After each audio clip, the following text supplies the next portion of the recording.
간만에 밖에 나가 술 한잔하고 밤 10시쯤에 집에 도착했다. 주차장에 차를 주차시키고 아파트 엘리베이터를 타고 7층 우리 집 층을 누르고 막 엘리베이터가 닫히려는 순간. 잠깐만요. 저기 아저씨 잠깐만 기다려주세요. 마트에서 장을 보고 오는 길인지 20리터 쓰레기 봉투에 냉동식품이며 아이들 과자, 생필품이 가득 차. 넘치기 일보 직전인걸 양손 가득 들고 누군가 급히 뛰어오는 소리가 났다. 같이 가요? 내 앞으로 힘차게 뛰어들어온 여자는 20대 중반의 아가씨처럼 보였다. 아저씨, 고마워요. 거친 숨을 몰아쉬며 그녀는 내게 고맙다고 인사를 건넨다.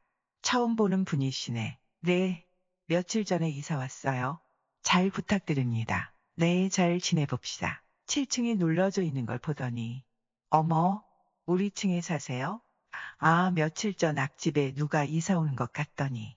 그럼 700이요. 네, 반가워요, 아가씨. 저는 앞집 701호예요. 가볍게 인사를 하고 수컷의 본능인지 나도 모르게 빛의 속도로 그녀를 위아래로 스캔하기 시작했다. 키는 좀 작고 전체적으로 동글동글하게 생겼는데 얼굴 하나만큼은 꽤 귀염상이라 나쁘지 않은 걸. 40대 후반 부록의 나임에도 불구하고 몸 관리가 잘 되어 있고 한동안 혼자 살아서 그런지 여자 생각이 최근 간절할 때라 나도 모르게 순간 묘한 생각을 하고 흐뭇한 표정을 짓고 있었다.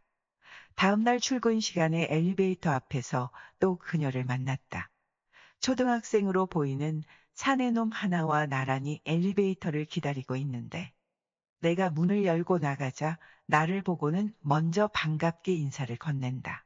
안녕하세요, 아저씨. 아이고, 이쁜 아가씨. 또 보네요, 아저씨. 저 아가씨 아니에요. 애 엄마예요.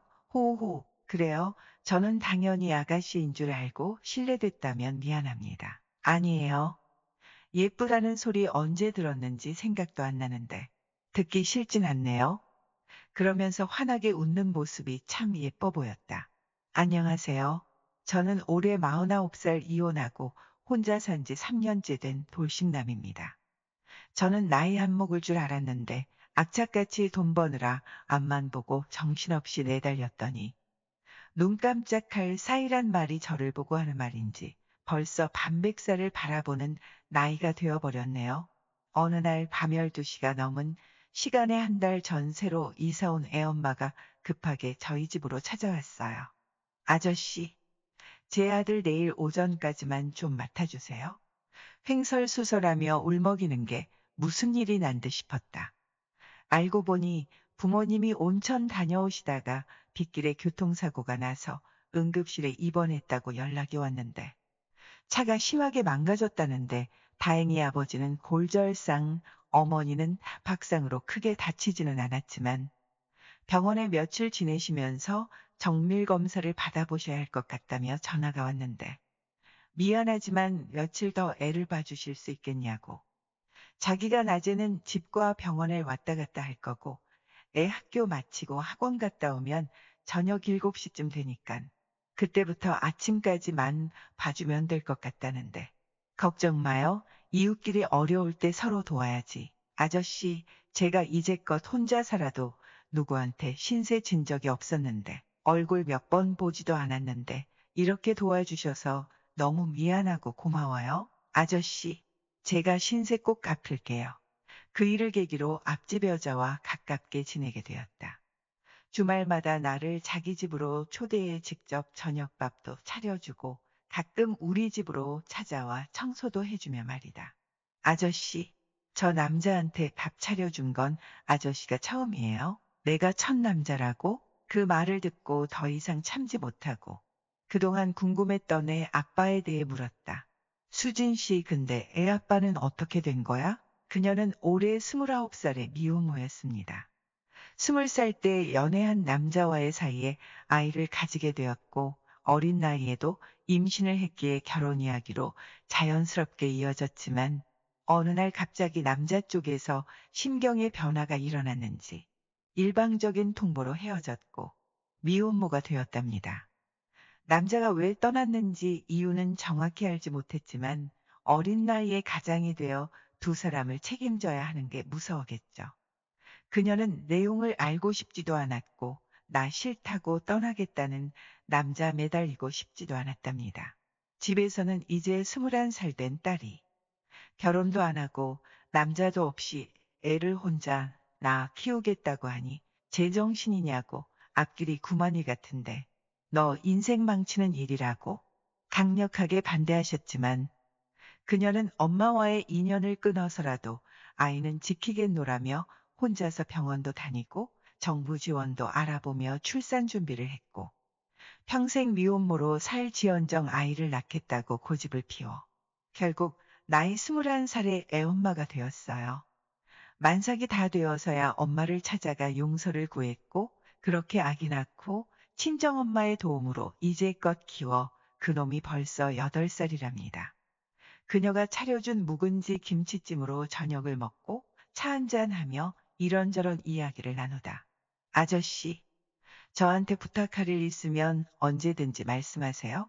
제가 신세지고 못 사는 성격이라 꼭 갚아야 하거든요. 마침 TV를 틀어놓고 있었는데 드라마에서 연인이 다정하게 영화 보는 장면이 나오길래 내가 돈 버는 데만 신경 쓰느라 영화관에 가본 지 10년도 넘은 것 같은데 마지막으로 언제였는지 기억도 안 난다면서 마누라랑 이혼하고 이제 다 늙어 빠져서 함께 가줄 애인도 없는데 수진 씨가 같이 가줄래 그럼? 라고 말을 꺼냈더니 그녀도 애 낳고는 한 번도 못 가봤다면서 좋다고 한다. 그럼 말 나온 김에 오늘 심야 영화 보러 갈래? 이 시간 내요? 그녀는 토끼 눈을 하고 조금 놀라긴 했지만 쇳불도 당김에 빼라고 오늘이 좋은 기회라고 생각해 놓치고 싶지 않았다.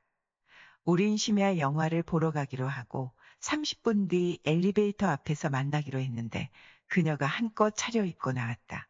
무릎까지 오는 엷은 하늘색 원피스를 입었는데 와, 너무 이쁘다 수진 씨. 아이 부끄럽게. 아저씨 좀 과한 것 같아요. 수줍은 듯 살짝 홍조를 띠며 눈을 흘기는데 순수해 보이는 그 모습이 내 눈에는 너무 이쁘게 보였다. 근데 남녀 사이가 참 무서운 게 매일같이 얼굴 보고 영화 보고 밥도 같이 먹고 일상을 함께 보내며 붙어 지내다 보니 20살이란 나이 차이도 불구하고 그녀도 나를 이성으로 바라보기 시작을 했다. 번듯한 대학을 졸업하지 못한 난 20대 중반부터 현장 일을 내 천직으로 알고 살아왔다. 그리고 주변에 좋은 사람들을 많이 만나 우연찮게 개인 사업을 시작하게 되었고 지금은 동종업계에선 5손가락에 꼽힐 정도로 회사 규모가 커졌다. 하지만 일하는데 정신 팔려 가정을 소홀히 한 나머지 애가 둘씩이나 있는데도 마누라가 옛 남자를 만나고 다닌 거야. 그래서 어떻게 했겠어요? 처음에는 마음을 돌려보려고 했는데 나한테 아내를 믿지 못하는 의심병이 생긴 겁니다. 더 이상 아내를 믿지 못하겠더라고요. 이렇게 살다간 둘 다 죽게 생겼다. 도저히 안 되겠다 싶어 이혼을 했죠. 20살이 어린 그녀와 연인으로 발전할 수 있었던 건 제가 특별해서가 아니라 매일 그녀와 연락을 했어요. 하루에 수십 번씩 카톡을 주고받고 일부러 없던 고민도 만들어내. 술 한잔 하면서 위로해달라고 하고 그녀가 먼저 신세지고는 못 산다고 하길래 혼자 사는 호랍이 아저씨한테 주말마다 집밥을 차려달라고 했죠. 그리고 영화도 같이 보고 점점 그녀와 함께하는 일상이 많아졌고 자연스럽게 저는 그녀의 생활에서 점점 더 많은 비중을 차지하는 사람이 되어갔습니다.